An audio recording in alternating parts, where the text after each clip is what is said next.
I've always had a bit of a soft spot when it comes to a good retro revival. It's kind of like firing up a classic game on an emulator. It has the look and feel of the original, but underneath it's smoother, faster, and more responsive. But what if you could enjoy that same feeling with a keyboard?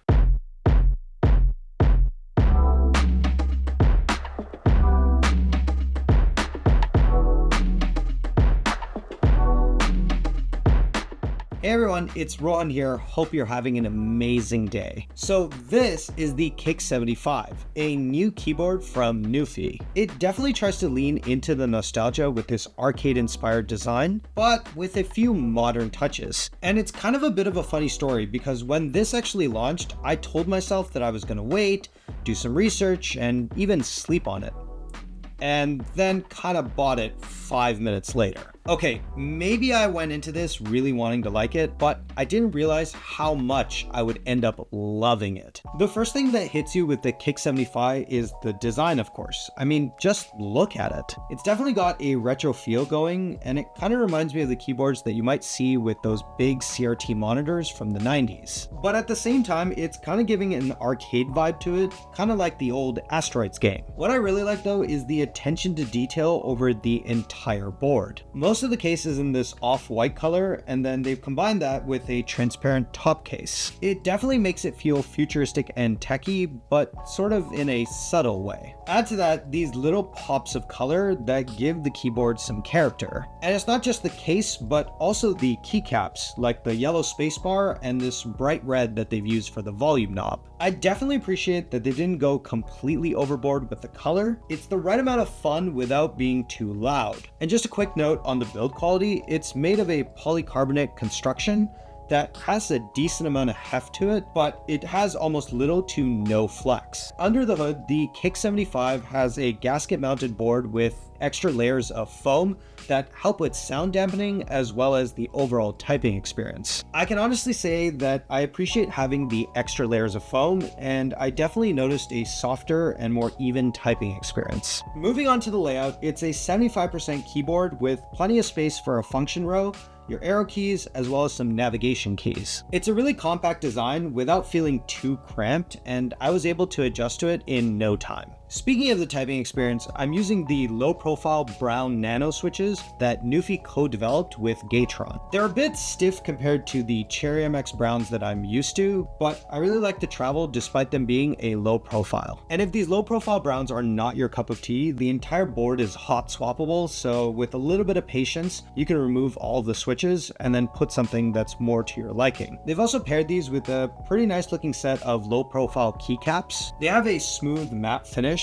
with almost no wobble, which leads to a snappy and responsive typing experience. If I am nitpicking though, these keycaps are not double shot PBT, but instead die sub keycaps. It's not really a big deal, but it is worth noting that double shot PBT is actually more durable and will hold up better over time. As for the sound, they have a really soft ticky sound that's actually really satisfying to listen to. Honestly, it's one of those keyboards that you want to type on all day. Here, take a quick listen.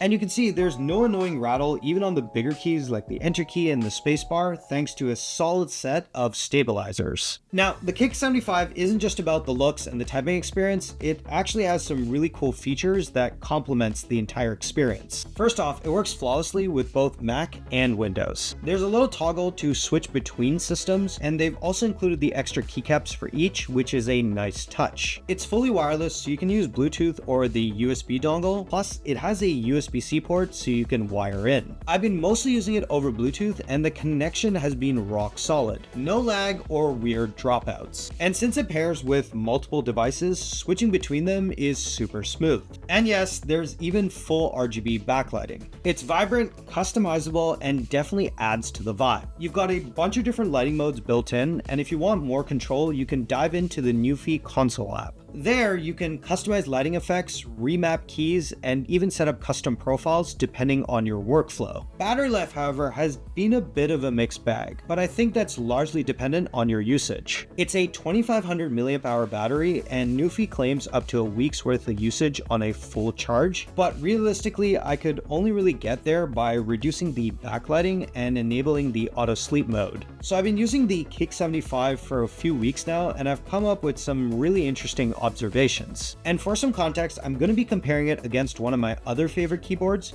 which is the Low-Free Lite 84. Both of these keyboards are built with a plastic construction, but I found the Kick 75 to be the sturdier of the two. That being said, it definitely weighs more than the Lite 84, so if you're planning to carry it around or use it on the go, that's something to really think about. And even though both of these keyboards are low profile, I definitely appreciate the taller profile of the Kick 75. It makes for a more comfortable typing experience for longer periods of time, and the keys are easier to reach. In terms of layout, both of these are considered 75% keyboards, but I much prefer the spacing on the Kick 75. The extra room around the arrow keys, for example, makes it easier to use and feels less cramped. However, if there's one thing that I'm split on when it comes to these keyboards, it's the actual typing itself. They both differ so much. I mean, the Kick 75 is a little bit more clicky, and the Low-Free is more of a softer sound. Of course, they're both using different switches and have completely different experiences, and so I'm really torn on which one I prefer. Now, I should mention that I did get a few extras that fit the theme, like this wrist rest as well as the Deskmat. The wrist rest uses a soft type of memory foam that's wrapped in this faux leather. It's super plush and made for a really comfortable typing experience. One thing to note about this wrist rest is that it's actually adjustable. So you just lift the top portion from the bottom case, and now you can actually use this at a lower height. What's funny is that I didn't know it was adjustable, so I ended up using it in the high profile mode, which turned out to be actually more comfortable. As for the Deskmat, it's using a icon pattern design, and it uses a fabric along the top and then has a rubber bottom. Using a mouse on it, it feels really smooth. I mean, the mouse just sort of glides over it with just the right amount of resistance, and then the bottom of the mat has this rubberized material that prevents any slipping. And so finally, we get to the price. Now, some mechanical keyboards can get really expensive really quickly, especially with a design like this. However, the Kick 75 starts at just $89 for the low profile mode and $99 if you want to go for the high profile version. And that's kind of in line with the rest of the market that has moved to making their high quality products more affordable. So that's the Kick 75, a keyboard that just doesn't rely on its good looks. It's got the charm and personality of something a bit more vintage, but with all of the modern touches that you expect in 2025. Great build quality, solid typing experience, and it kind of looks great with any setup. If you've enjoyed this video, drop it a like and hit that subscribe button if you want to see more content like this. As always, thanks for watching, and we'll catch you in the next one.